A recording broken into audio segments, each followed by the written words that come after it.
एक कश्यप और आज केंद्रीय कर्मचारियों के कुछ संगठन से जुड़े हुए वे लोग जो 12 फरवरी 2026 को स्ट्राइक पे जाने की बात किया है।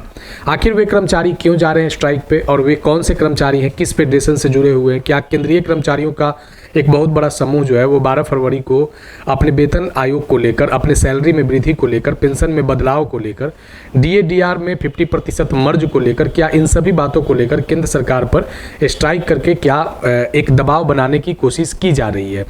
इसको लेकर यहाँ पे इस वीडियो में देखेंगे कि किस तरीके से केंद्रीय कर्मचारियों ने अपने मांग को रखा है और ये डिमांड केंद्रीय कर्मचारियों के लिए कितना बेनिफिट्स आने वाले समय में देगा, यह भी बड़ा महत्वपूर्ण विषय है।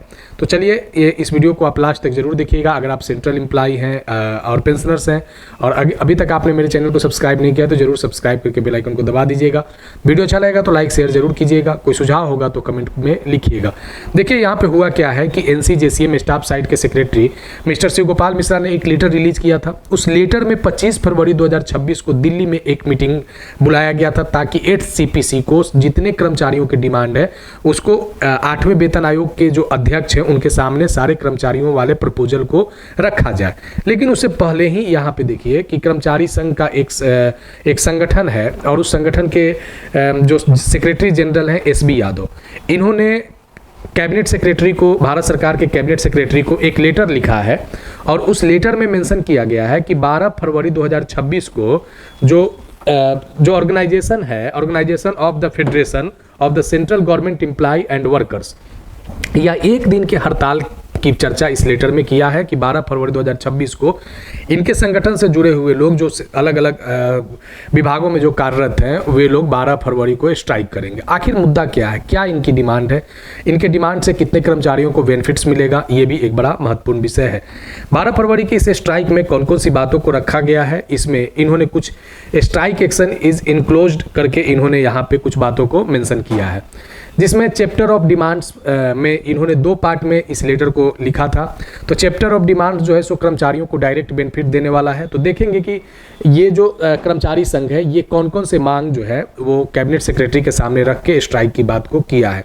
12 फरवरी को इस स्ट्राइक में जाने के लिए ये लोगों ने सरकार के सामने इन बातों को मनवाने की कोशिश करेंगे कि आने वाले समय में इससे कर्मचारियों को बेनिफिट हो सके।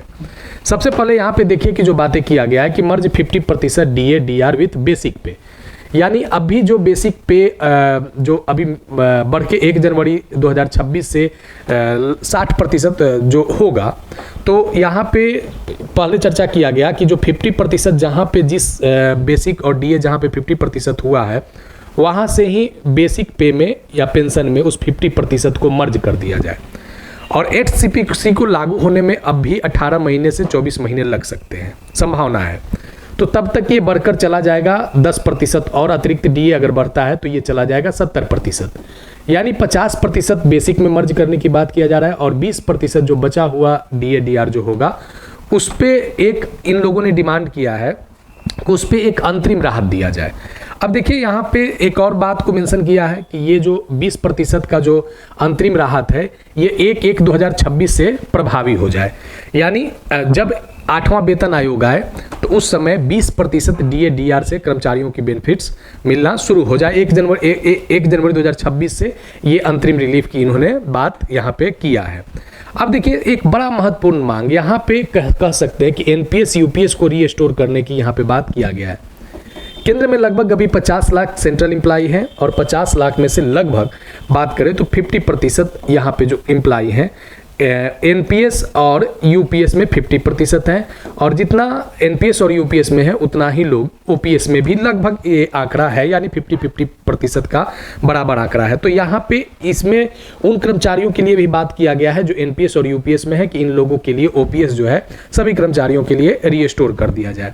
देखिए यहाँ पे एक और बात मेंशन किया है कि जो रिकमेंडेशन किया है, खास करके ये पेंशनर्स के लिए रिकमेंडेशन किया है कि जो पेंशनर्स लोग जो खास करके बेसिक फैक्टर हैं जो पेंशनर्स का, उसमें भी कुछ महत्वपूर्ण रूप से यहाँ पे इन्होंने चर्चा किया है।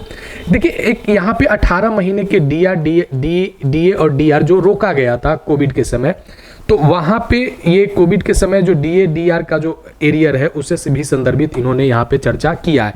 अभी तक जो पॉइंट देख रहे हैं ये सब पॉइंट जो है वो केंद्रीय कर्मचारियों के हक का पॉइंट है, जो इनका हक बनता है।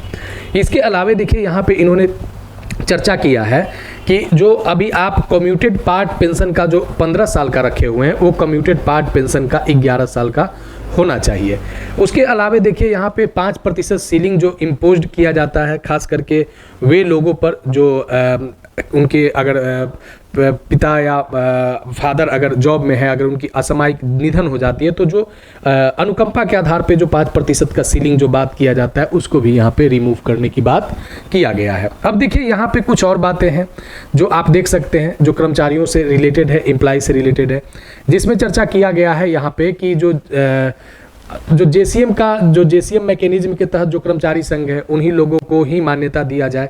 और खास करके कुछ बातें जो यहाँ पे चर्चा किया गया है कि जो कैजुअल और या कॉन्ट्रैक्ट लेबर या GDS एम्प्लॉय हैं उनके लिए भी ऑटोनोमस बॉडी वाले लोग हैं या सेंट्रल एम्प्लॉय जो लोग ऑटोनोमस बॉडीज में हैं तो वे लोगों के लिए भी यहाँ पे इसमें फोकस किया गया है। तो यहाँ पे महत्वपूर्ण रूप से जो 2-3 बेनिफिट्स कि 8 CPC में 50% DA/DR का मर्ज हो, बेसिक में 20% पे अंतरिम राहत 1 जनवरी 2026 से दिया जाए, जो कम्यूटेड पेंशन है वो 15 वर्ष से घटाकर 11 वर्ष कर दिया जाए।